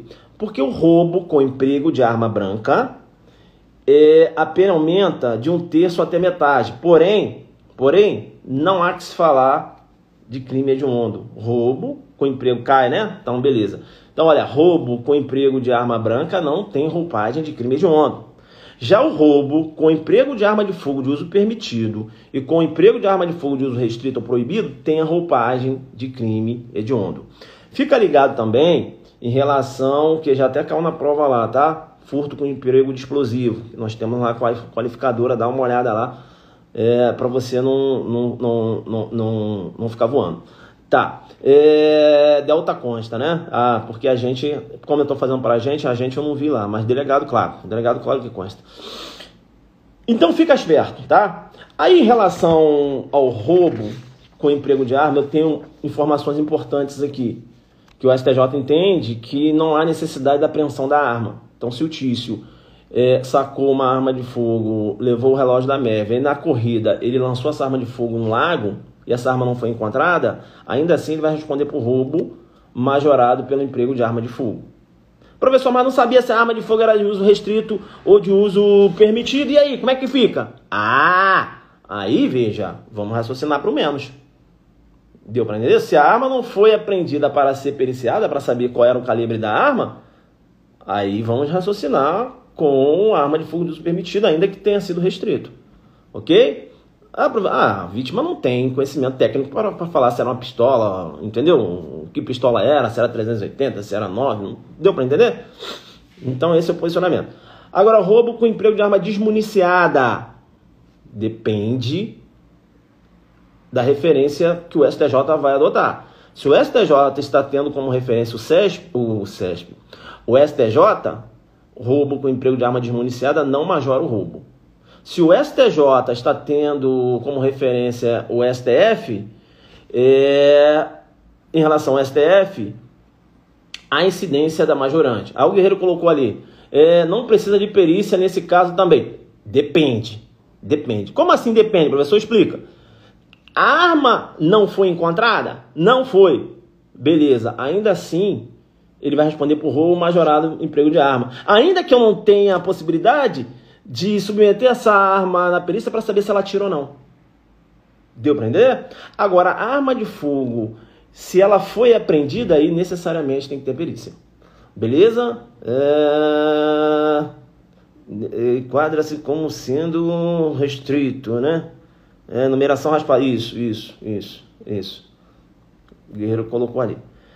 Tá, outra informação importante é o roubo com emprego de uma arma totalmente inapta para realizar disparos. Tanto o STF como o STJ entende que o agente vai responder por roubo simples. Beleza? Totalmente inapta, não atira. Mesma coisa se ele lança a mão de uma arma de brinquedo. Tá. Isso. Tá, bacana aqui. Eu queria falar ainda da extorsão. Eu coloquei aqui, cara, no meu... Mas vamos lá. Fica ligado na consumação da extorsão e em relação à extorsão e extorsão mediante sequestro. Claro que tem diversas informações para passar. Não tem como aqui, né? O tempo já está esgotando. Mas eu vou chamar a sua atenção para a consumação dos dois. Que aí tem pegadinha. Se falar com o Tício com a intenção de sequestrar o MEV, né, e obter uma vantagem econômica da família, e ele está deslocando lá para o cativeiro e abordado pela polícia, só que ele ainda não realizou a exigência, ou seja, não ligou ainda para a família, eu tenho uma extorsão mediante sequestro. Agora, essa extorsão mediante sequestro, como ele ainda não realizou a ligação, não realizou, ela é tentada ou consumada? Essa extorsão mediante sequestro é consumada. Porque a extorsão mediante sequestro, consumação se dá com cerceamento de liberdade da vítima. Já a extorsão, a consumação vai ocorrer com a mera exigência. Deu para entender? Fica esperto também lá no sequestro relâmpago, que é a extorsão com restrição de liberdade da vítima, que inclusive entrou agora lá no rol dos hediondos, e eu chamo a sua atenção. Eu chamo a sua atenção por quê? Porque a extorsão simples e a extorsão com resultado morte não tem mais, a extorsão com resultado morte não são considerados crimes hediondos. Aí eu chamo a sua atenção. Por quê? Porque a extorsão simples já não era considerada crime hediondo. E com o pacote anticrime, a extorsão com resultado morte saiu do rol dos hediondos também. Beleza? Tranquilo? Então fica esperto aí, extorsão qualificada pela morte não tem roupagem de crime hediondo. Pessoal, então, já aqui, né, faltam apenas 15 minutos, eu queria falar um pouco aqui dos crimes contra a administração pública, que é o que vai cair na sua prova. Beleza? É isso que vai cair na sua prova. Antes de avançar aqui nos crimes contra a administração pública, deixa eu só falar mais um pouquinho. Eu acho que em 10 minutos eu fecho isso aqui. Eu queria falar a diferença, tá? Entre o furto mediante fraude, a apropriação indébita e o estelionato. Então fica esperto, porque no furto mediante fraude, o agente ele se utiliza de uma manobra, de um ardil, para desviar ou diminuir a vigilância da vítima em relação à coisa. E ele subtrai a coisa. Deu para entender? Agora, se ele induz a vítima a erro e a vítima entrega a coisa para ele, isso é estelionato. E na apropriação indébita, ele decide se apropriar da coisa quando ele já está de posse com a coisa. Então, olha só que interessante. No estelionato e no furto mediante fraude, o dolo é ab início, desde o início. Na apropriação indébita, o dolo é subsequente. A vontade de ter a coisa para si nasce quando o agente já está com a coisa. Deu para entender? E aí, por que eu falei isso? Porque tem alguns casos que eu posso tanto ter furto mediante fraude e apropriação indébita, então o estelionato se eu aplicar a técnica. Mas o STJ ele tem um posicionamento dele. Então veja, test drive, chupa-cabra, transferências eletrônicas para o STJ é furto mediante fraude. Ainda que num contexto test drive, o agente tem entregado o veículo ao autor que apresentou a identidade falsa. Sacou? Que seria estelionato, tecnicamente. Por que isso? Essa decisão do STJ tem um pano de fundo de política com base na política criminal. Porque seguradoras não pagam estelionato, não pagam apropriação indébita, apenas furto. Então, para não quebrar as concessionárias, o STJ afaste essa técnica aí, quando for test drive, furto mediante fraude. Então, pessoal, o que acontece? Se não está falando nada de test drive, aparece o tício. Questãozinha do CESP lá. A Mévia, né, é uma mulher. E ela sempre vê lá o tício deixando um carro no estacionamento. Aí, no outro dia, ela se apresenta naquele estacionamento e fala: olha, eu sou namorada do tício. Ele mandou pegar o carro aqui. E aí o cara lá do guardador de carro dá a chave na mão dela e ela vai e sai. Isso é estelionato e não furto mediante fraude. Beleza? Ela induziu o guardador de carro a erro e ele entregou a coisa a ela. Sacou? Então fica esperto aí. Tá, em relação aos crimes contra a administração pública, eu vou chamar a sua atenção para a corrupção passiva, né? Para a corrupção passiva. É importante, e aí é bom você ter essa ciência da corrupção passiva, porque a corrupção passiva, ela mantém uma autonomia, uma independência em relação à corrupção ativa. Eu posso ter corrupção passiva e não ter corrupção ativa. Deu para entender? Aí foi além, aí jogou duro demais. Isso. Então veja, não há uma dependência. Cai isso direto na prova, tá? Então veja, o tício, aí eu vou colocar o policial rodoviário federal. Tício, que é um funcionário público, eu vou chamar ele de intraneus. E tem um particular que passou em alta velocidade, que é o MEV. Então, se o MEV passou em alta velocidade, aí o MEV, caramba, passei em alta velocidade, vou voltar ali. Aí voltou. Ele voltou. Quando ele voltou, o PRF falou o seguinte: olha, me dá determinado valor em dinheiro que eu não vou te multar. Opa! Aí ele vai e entrega o dinheiro ao PRF. O Tício, funcionário público, cometeu o crime de corrupção passiva. Segura aí agora, tá? E o particular, caiu na PRF, mas eu dei na revisão da PRF, eu dei essa questão aqui. E o PRF e o particular vai cometer fato atípico. Então você chegou à conclusão: eu posso ter corrupção passiva e não ter a corrupção ativa. Deu para entender? Agora se liga, a corrupção passiva, se o Tício recebeu dinheiro, que ele é o PRF, já está consumada. Se além disso ele realmente deixa de autuar o Mévio, essa corrupção passiva há uma incidência de uma causa de aumento. É a chamada corrupção passiva majorada ou exaurida. Deu para entender isso? O simples fato de receber o dinheiro já tem uma corrupção passiva consumada. Mas além disso, eu deixei realmente de autuá-lo. Aí esse crime ele recebe uma incidência de uma causa de aumento de pena. Então cai muito isso na prova. Fala que ele vai responder apenas pela corrupção passiva na forma simples, não, majorada. Caiu tudo que o Zuc fala na revisão. Caiu tudo que o Zuc fala na revisão. Que eu falei na revisão, é da PRF. Tá, então vamos lá. Funcionário público solicita. Particular. Dano ou não? Corrupção passiva para o funcionário público. Particular fato atípico. Beleza. Particular passou em alta velocidade. Voltou com o carro. Isso. Aí o particular, ele oferece dinheiro ao Tício. E o Tício recebe o valor em dinheiro. O particular já cometeu o crime de corrupção ativa. E o Tício que recebeu o dinheiro já cometeu o crime de corrupção passiva. Agora segura. Se o Tício, em decorrência desse recebimento do dinheiro, deixa de autuar esse particular, o Tício vai responder pela corrupção passiva majorada. E o particular, corrupção ativa, também majorada. Então se liga, porque se o funcionário público ele deixa de praticar um ato e se o particular pediu para ofereceu, valor em dinheiro para ele deixar de praticar esse ato, nós temos a majorante, tanto para aquele que deixou de praticar como aquele que entregou o dinheiro. Então essa majorante é importante, tá? Tanto na corrupção ativa como na passiva. Beleza? Tranquilo? E também, se o particular oferecer e o funcionário público receber, esse exemplo que eu dei agora. E aí fica ligado na incidência da majorante.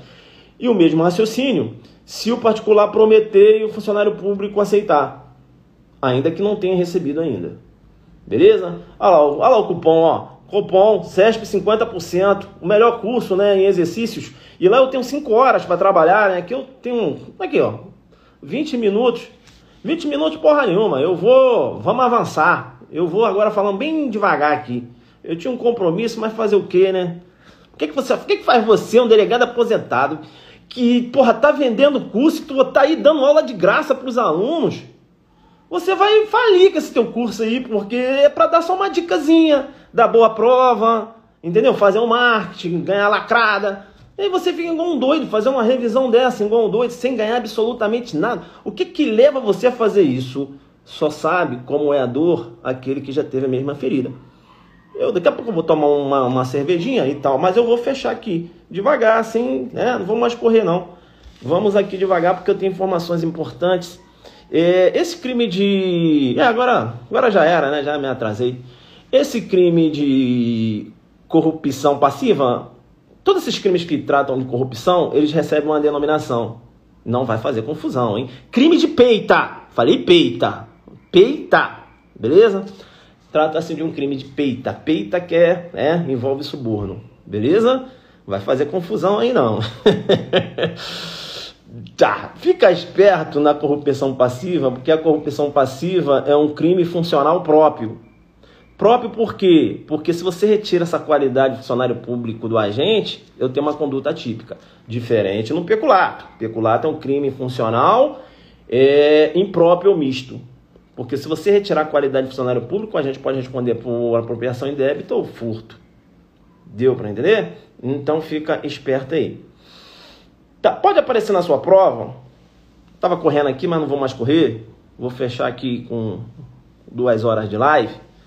pode aparecer na sua prova a denominada corrupção passiva própria. Olha, se liga no que eu estou falando, corrupção passiva própria. Veja que eu tenho uma classificação. Corrupção passiva. Ah, professor, corrupção passiva é um crime funcional, sim, mas ainda tem uma classificação dentro da corrupção passiva. Porque eu posso ter uma corrupção passiva própria. O agente negocia ato ilícito, PRF, que deixa de autuar, corrupção passiva própria. Agora, se o delegado solicita valor em dinheiro para dar andamento ao inquérito policial, eu tenho uma corrupção passiva também. Mas agora é uma corrupção passiva imprópria. Por quê? Porque ele negocia ato lícito. Dar andamento ao inquérito policial é ato lícito. Deixar de autuar é ato ilícito. Deu para entender? Corrupção passiva imprópria. O agente negocia ato lícito, né? O delegado que solicita valor em dinheiro para não autuar, para agilizar o andamento de um inquérito policial. Bem, tá. Importante ainda, em relação à corrupção ativa, né? Aqui eu já vai dar para aprofundar, queria aprofundar aqui, mas não vai dar o tempo. Vamos falar agora de peculato, tá? Fica esperto, peculato lá no artigo 312. Apropriar-se funcionário público de dinheiro, valor ou qualquer outro bem, público ou particular. Aqui comigo. Apropriação de bem particular na custódia da administração pública, peculato, sim, mas esse peculato ele recebe um nome, tá? Nome doutrinário. É o denominado peculato malversação. Malversação, tá? E eu também tenho aí o peculato desvio. E aí eu chamo a sua atenção, porque tanto o peculato malversação como o peculato desvio são denominados de peculato próprio. Se o peculato malversação e o peculato desvio são denominados peculato próprio, o peculato furto é considerado um peculato impróprio. E é muito interessante quando a gente fala lá do peculato desvio, porque se o agente desvia uma parte do orçamento lá que era destinado à construção de uma praça para a construção de uma escola, eu não tenho peculato desvio, e sim desvio de verba pública, artigo 315. Tranquilo? Beleza. Outra informação importante, agora falando do peculato furto. O agente ele tem que lançar mão dessa facilidade para que venha caracterizar peculato furto. Então, se cai na sua prova o Tício, policial federal, que pulou o muro de um departamento da Receita Federal e de lá de dentro ele subtraiu um veículo que estava apreendido na Receita, eu tenho furto qualificado mediante escalada. E não peculato furto. Professor, mas eu tenho um funcionário público, subtraiu um bem público, e como não é peculato furto? Porque, veja, ele pulou o muro. Ele não se identificou como um policial, facilitando a entrada dele no departamento da Receita e subtraiu o carro. Deu para entender? Nesse caso, o furto vai responder, o Tício vai responder, se ele apresenta a carteira, aí sim, ele lança a mão da facilidade do cargo. Aí é peculato furto. Sacou? Beleza? Então é importante isso aí. É importante ainda, quando a gente trata desse peculato furto, muito embora não vá cair na sua prova, mas você tem que saber, que concurso de pessoas não menciona, a possibilidade do agente, do particular, responder pelo peculato furto. Quando ele age em concurso de pessoas com um funcionário público, ele conhece a qualidade desse funcionário público, né? Eu tenho essa comunicabilidade da qualidade do funcionário público. Beleza? Tranquilo. Tá. Outro ponto importante, ainda falando acerca do peculato, é o peculato culposo, e aqui tem pegadinha. Qual é a pegadinha que vai aparecer na sua prova? No peculato culposo, se o funcionário concorre culposamente para o crime, pena de detenção, 3 meses a 1 ano. Não é isso? Sim, professor. Aí veja, que no peculato culposo, a reparação do dano se precede, né? Se precede, coloca na sua cabeça, antes da sentença irrecorrível, extingue a punibilidade. Se lhe é posterior, reduz a pena imposta. Qual é a pegadinha aqui? Ele vai trocar. Ele vai falar que no peculato culposo, a reparação do dano, se precede a sentença irrecorrível, diminui a pena. Ou ele vai colocar que a reparação do dano, se é posterior à sentença irrecorrível, extingue a punibilidade. Ele vai trocar. É isso que ele vai fazer amanhã. E outra pegadinha que ele pode apontar para você amanhã. Qual, professor? Ele vai colocar o seguinte, que a reparação do dano, se ele é posterior à sentença irrecorrível, reduz de metade a pena em abstrato, que é a pena do caput. E aí você vai marcar correto. Você errou. Por quê? Não é a pena em abstrato, a pena imposta concretamente. Há uma diferença. Eu tenho uma pena em abstrato e eu tenho a pena que decorre da dosimetria da pena, que resulta da dosimetria. Sacou? Quando ele fala aqui, ó, metade da pena imposta é a pena resultante da dosimetria e não a pena do caput, do 312. Falei isso com meus alunos, né, que estão muito preparados, estão super preparados para a prova de amanhã. Eu estou muito esperante, né? Muito esperançoso, isso que eu queria falar. Tá, ainda acerca do peculato, né, para fechar aqui, a gente está já com uma hora e meia já de live, né?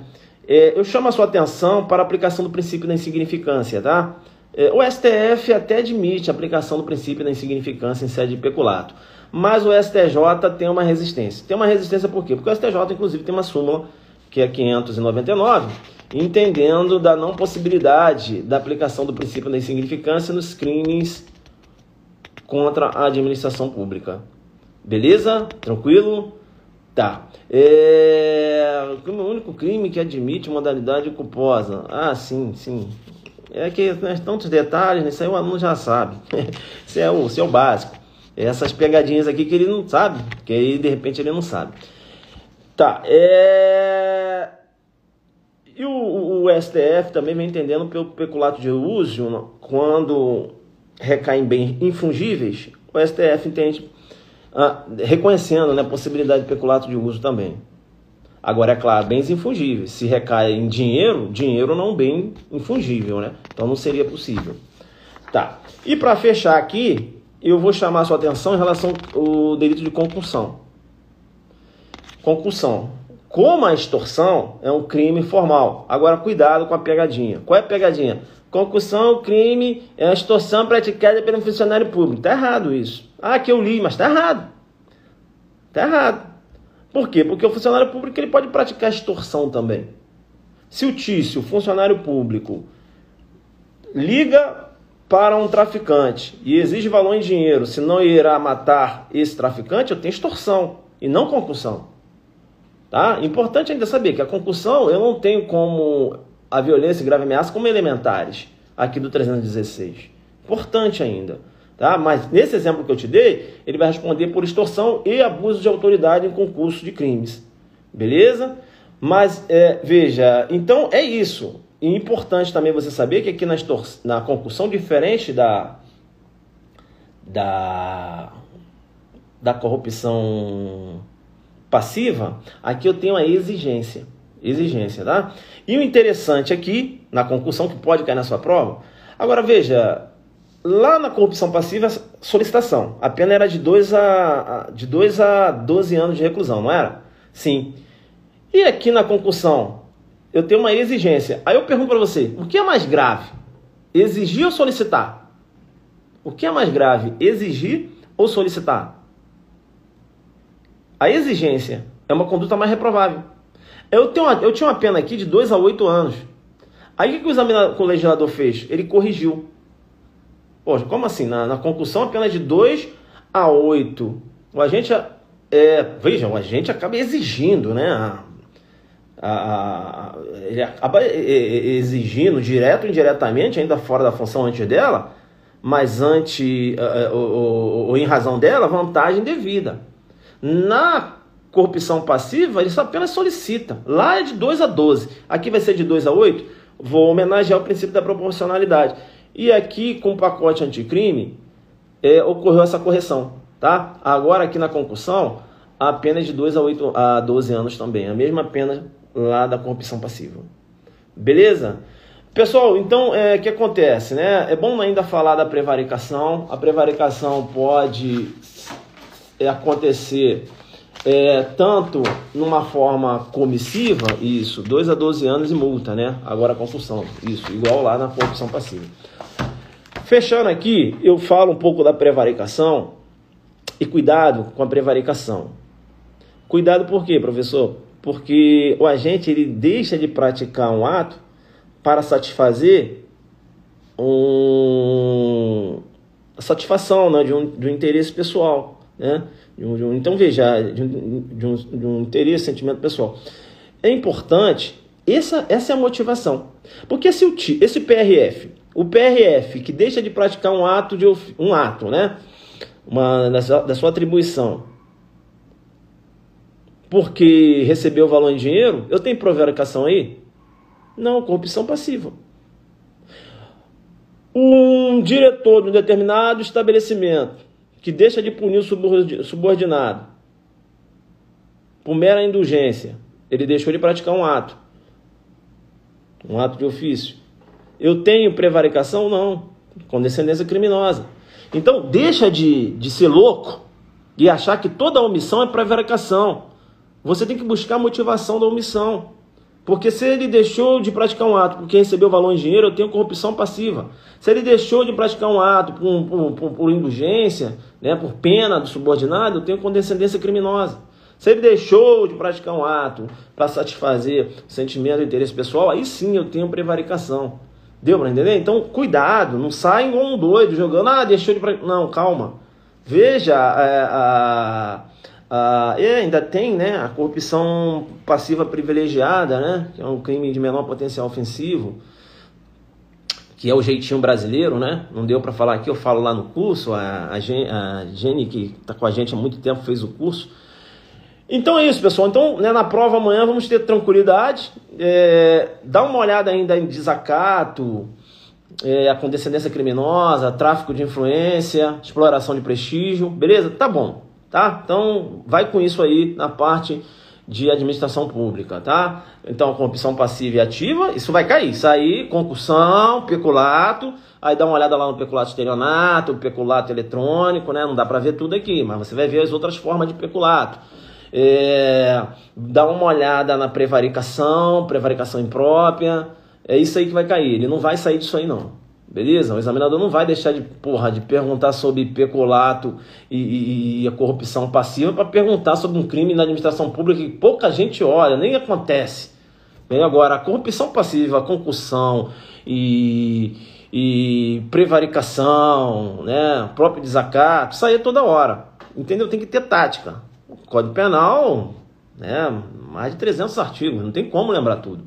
Sacou? Isso, ó, dá uma olhada, muito bom falar aí. Tá? Não deixa de olhar o delito de contrabando, descaminho, a facilitação, né? Também é importante aí. E aí vem a maldade de vocês, né? Aqui eu dei aqui só um direcionamento. É claro que o pessoal que fez nosso curso aí viu muita coisa, né? Por isso que tá até jogando aí. Pessoal, a gente continua, independente da aula gratuita que eu sempre faço. Vocês sabem disso, eu não sou de ficar entrando no Instagram só para dar dica e ficar vendendo curso, não. Aqui o pau come, o pau comeu aqui. Vocês viram aí, 1h30. Peguei parte especial e parte geral aqui, a gente deu uma destruída, né? Então é importante. Claro, não tem como ver tudo, mas eu tenho certeza que pelo menos 2 questõezinhas aí eu vou pegar. Na PRF eu peguei. Eu dei esse exemplo da corrupção passiva, estava lá. O cara que passou e deixou... E outra coisa, acertei 2 ou 3 questões na PRF. A outra era da documentação falsa, lembra? Que apresentou um documento falso PRF, lembra? O documento tinha sido falsificado. Eu dei aqui na revisão. Entendeu? Então eu sei mais ou menos o que vem na prova, né? A gente tem uma certa experiência. Para quem vai fazer a revisão... Para agente de polícia... Né? Isso, exploração de prestígio, tráfico de influência, dá uma estudada lá, né? Que são meio parecidos os tipos. Calma, eu vou falar agora. Para quem vai fazer agente de polícia, cupom CESP 50, caixa alta, cupom CESP 50%. O curso de agente do PCDF tá monstro, né? Tá igual o curso de agente da PRF e de PF aí, que meus alunos fizeram comigo aí. E a gente deve lançar sim um curso para a Polícia Civil do Ceará, e também para o meu querido Rio de Janeiro, né? O pessoal está perguntando, você vai lançar para o Rio? Claro, né? Claro que eu vou. Tanto eu vou ajudar o pessoal de inspetor, como o pessoal de delegado. Tá? Inclusive eu estou fazendo um estudo bem aprofundado de direito penal, parte geral, para trabalhar essa turma de delegado aí. Essa parte geral vai ficar comigo aí, que eu já estou ligado, né? Já estou aí, a gente está na Roxin, tá tudo com a gente aí. na didática. O pessoal do Pará já sentiu a pressão, né? O pessoal que estudou com a gente aí. Então aqui vai ser daquele nível lá. E é isso, pessoal. Então vamos, né, vamos tranquilos. É claro, aqui eu só pincelei. Foi uma pincelada boa, né? Pô, professor, você... Caramba, professor, em 1h30 aí você viu mais coisa do que o curso aí que eu comprei, o curso A, o curso B, o curso C, porque o professor lá só ficava rindo, contando piada, gritando caveira. Aí não, aí é agressivo, né? É muita coisa, né? Você vai lá, você vai salvar essa live aí, professor? Vou salvar. Ah, porque aí vai dar para eu dar uma olhada, sabe? Amanhã ainda dá para dar uma olhada aí e tal, que aí eu olho um pouquinho hoje, vou à informática, tá? Aí amanhã já olho um pouquinho de novo, eu vou acordar cedo, né? Porque é aquele negócio, também não vou ficar estudando madrugada, não, né, professor? Não, você vai descansar, hoje você vai dormir daqui a pouco, né? Pode até dormir agora, tomar um banho e dormir. Agora é o seguinte, amanhã é alvorada. Amanhã é alvorada. É alvorada? É 5 horas da manhã, tá acordado. É, né? É. E vem só folheando as folhas, beleza? Vem só folheando, 5 horas da manhã. É a última revisão, beleza? E hoje você já pode dar uma descansada, assistir uma aula minha aí. Se quiser olhar mais um materialzinho, olha, mas não vá na madrugada não, que isso aí não dá certo não, beleza? E faça a sua parte, vai ser o que Deus quiser, né? Você tá na luta, pô, é assim mesmo.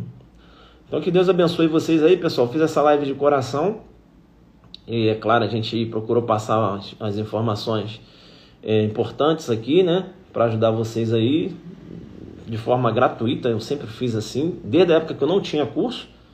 E as pessoas ainda falam, pô, você fica fazendo aula de graça para os alunos, aí ninguém vai comprar seu curso. Cara, mas olha, eu vou te falar, eu estava até conversando com um rapaz lá do Adelante, eu falei, olha só, a galera, cara, vai conhecendo aos poucos, sabe? Vai vendo que o nosso trabalho é sério, vê aqui pela aula gratuita, chega no curso, ele vê que também que a pegada é essa.